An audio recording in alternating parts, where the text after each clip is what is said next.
평안 한번 보내셨습니까? 날씨가 많이 따뜻해졌죠? 이제 새벽에도 별로 춥지는 않아서 좋네요. 자, 주님과 함께하는 완벽한 오늘, 또 오늘도 시작해 보겠습니다. 오늘은 어제 말씀에 이어서 시편 1편 1절부터 6절까지 말씀 다시 한번 보도록 할 텐데요. 의인의 길이라는 제목으로 말씀을 묵상해 보고자 합니다. 자, 그러면 1절부터 6절의 말씀 제가 한번 더 읽어 드립니다. 복 있는 사람은 악인들의 꾀를 따르지 아니하며 죄인들의 길에 서지 아니하며 오만한 자들의 자리에 앉지 아니하고 오직 여호와의 율법을 즐거워하여 그 율법을 주야로 묵상하는도다. 그는 시냇가에 심은 나무가 철을 따라 열매를 맺으며 그 잎사귀가 마르지 아니함 같으니 그가 하는 모든 일이 다 형통하리로다. 악인들은 그렇지 아니하며 오직 바람에 나는 겨와 같도다. 그러므로 악인들은 심판을 견디지 못하며 죄인들이 의인들의 모임에 들지 못하리로다. 무릇 의인들의 길은 여호와께서 인정하시나 악인들의 길은 망하리로다. 아멘. 자, 어제 우리가 비록 죄에 넘어질 때도 있고 또 죄에 질 때도 있지만 그럼에도 불구하고 우리의 구원은 취소되지 않는다. 우리는 하나님께서 의인이라고 칭해 주신 의인이다. 그러하기에 다시 죄와 싸울 수 있다. 이런 말씀을 드렸었는데요. 오늘은 이 시편 1편의 말씀을 통해서 의인의 길과 악인의 길이 어떻게 구분이 되는지, 우리 의인의 삶은 어떠해야 하는지를 확인해 보고 또 그것을 묵상해 보고자 합니다. 먼저 1절을 통해서 확인되고 있는 의인의 길은요, 악인들의 꾀를 따르지 아니한다. 죄인들의 길에 서지 아니한다. 그리고 오만한 자들의 자리에 앉지 아니한다. 한마디로 이것을 표현하면 우리 의인의 길은 죄의 자리를 피해야 한다는 것입니다. 죄의 자리를 피해야 한다. 여러분, 이것이 얼마나 중요한 이야기냐면요. 우리는 죄의 유혹을 이길 수 있는 그런 힘이 없는 존재들이에요. 사탄은 우리를 죄짓게 하려고 찾아오면서 우리가 쉽게 뿌리칠 수 있는 그런 시시한 걸 들고 찾아오지 않거든요. 우리의 힘과 의지로 이기기가 너무나도 힘든 강력한 걸 가지고 와요. 우리 다윗을 떠올려 봤으면 좋겠는데요.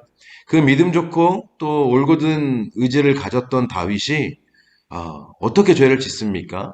야밤에 밧세바가 목욕하는 것을 보고 그것이 결국 큰 죄로 이어지지 않습니까? 그런데 이게 우연히 어쩌다가 일어난 일이 아니라는 거예요. 이 이스라엘의 목욕 문화를 보면요.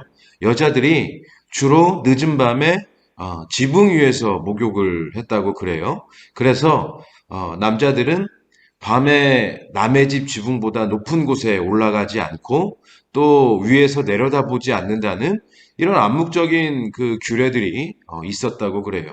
그런데 다윗이 살던 이 다윗성은 굉장히 높았거든요. 성이니까요. 늦은 밤에 밖을 내다보면 얼마든지 다 볼 수 있었다는 그런 이야기 아니었겠습니까?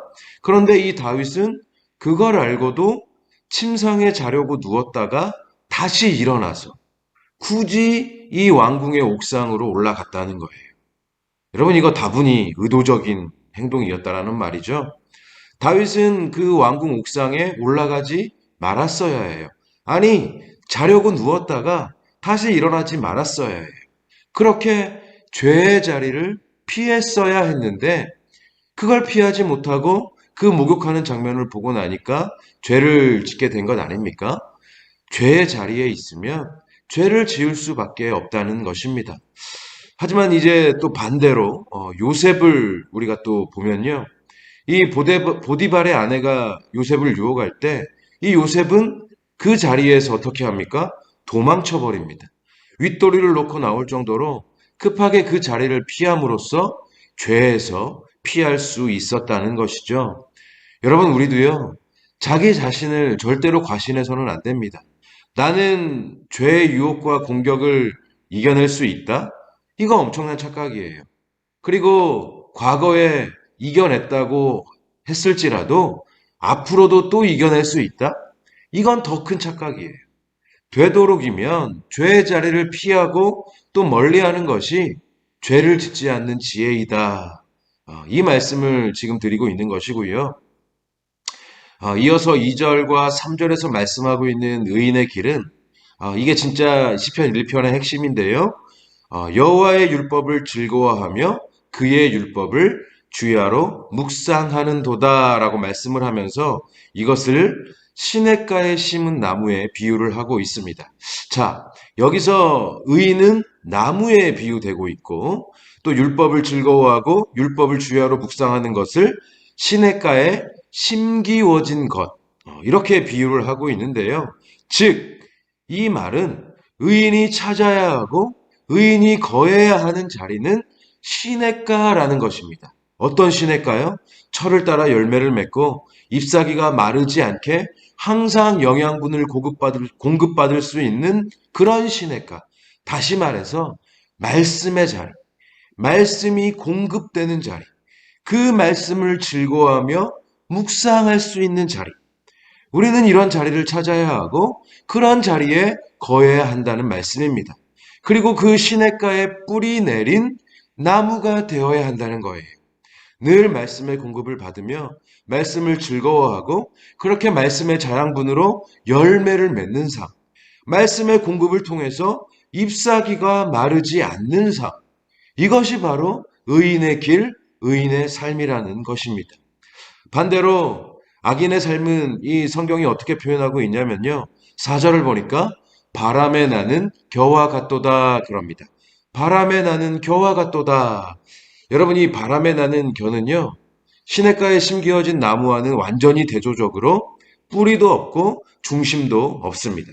그래서 바람이 이쪽으로 불면 이쪽으로 날리고 저쪽으로 불면 저쪽으로 날리고 그러다가 결국 바닥에 떨어지고 뭐 뿌리가 없으니까 영양 공급을 받지 못하고 결국에는 메말라 죽게 되죠. 그래서 이 바람에 나는 겨와 같다는 의미는요. 말씀의 공급함을 받지 못하고 하나님의 말씀이 아니라 세상의 풍조와 가르침에 따라서 이리저리 왔다 갔다만 하다가 결국에는 아무 열매도 맺지 못하고 망하게 되는 그것이 바로 악인의 삶, 악인의 길이다라고 그렇게 표현을 하고 있는 것이죠.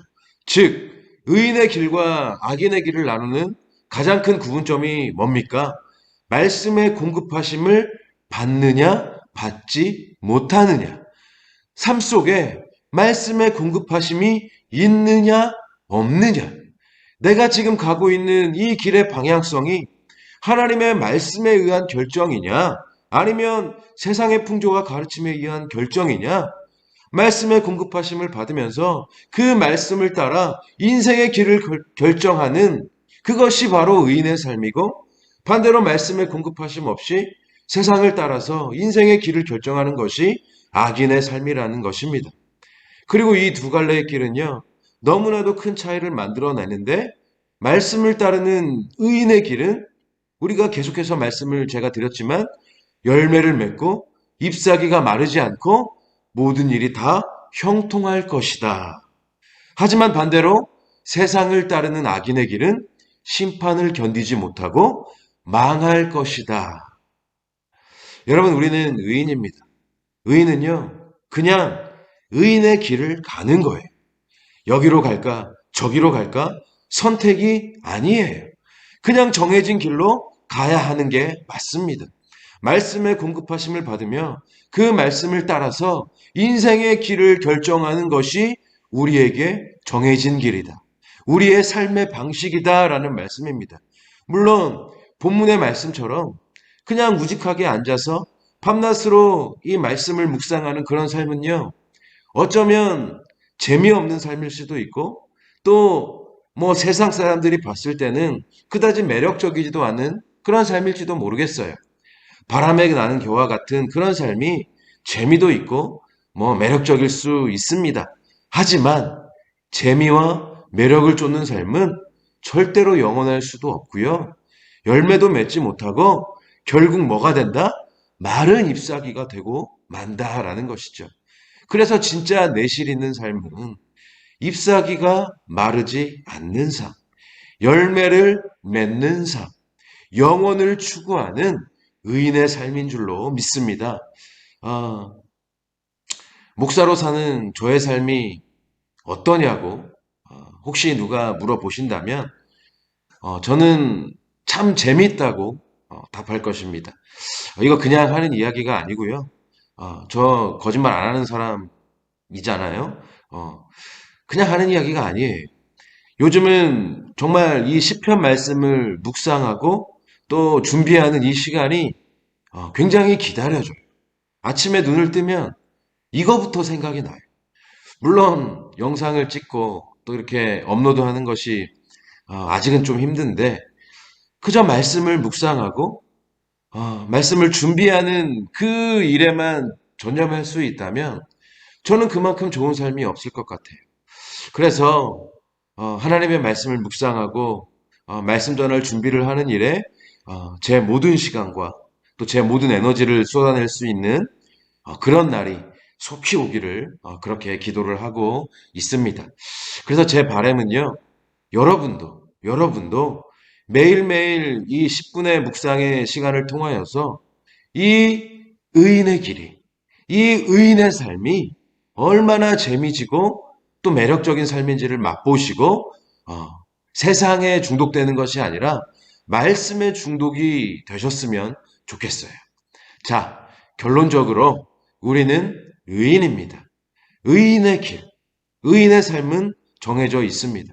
최대한 죄 지을 수 있는 자리를 피하고 날마다 말씀의 공급하심을 받으면서 그 말씀의 지시에 순종하고 또 그 말씀을 따라 사는 것이 우리의 길, 저와 여러분의 삶입니다. 이런 의미에서 오늘 우리에게 주어진 이 한 날, 죄의 자리를 멀리 하시기를 바랍니다. 그리고 의인의 길에서 하나님이 인정하시는 의인의 길, 의인의 삶을 살아가는 오늘이 되셨으면 좋겠습니다. 이런 결단으로 주님과 함께하는 완벽한 오늘이 되시기를 주님의 이름으로 간절히, 정말로 간절히 축원합니다. 자, 오늘의 기도 제목을 드립니다. 꼭 시간을 내셔서 5분 이상씩 기도하셨으면 좋겠습니다. 이 5분의 기도가 오늘 우리의 24시간을 살릴 줄로 믿습니다. 첫 번째, 죄의 자리를 멀리할 수 있는 결단력과 의지를 허락하여 주시옵소서. 두 번째, 시냇가에 심기어진 나무와 같이 말씀의 공급하심을 통해 잎사귀가 마르지 않는 삶, 열매 맺는 삶, 하나님이 인정하시는 그런 길을 가는 삶이 되게 하여 주시옵소서.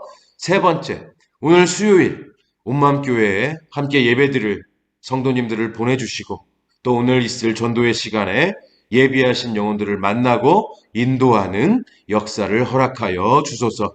또 네 번째, 송대성 목사가 말씀을 묵상하고 말씀을 전하는 일에 전념할 수 있도록 온맘교회의 모든 상황과 여건을 인도하여 주소서.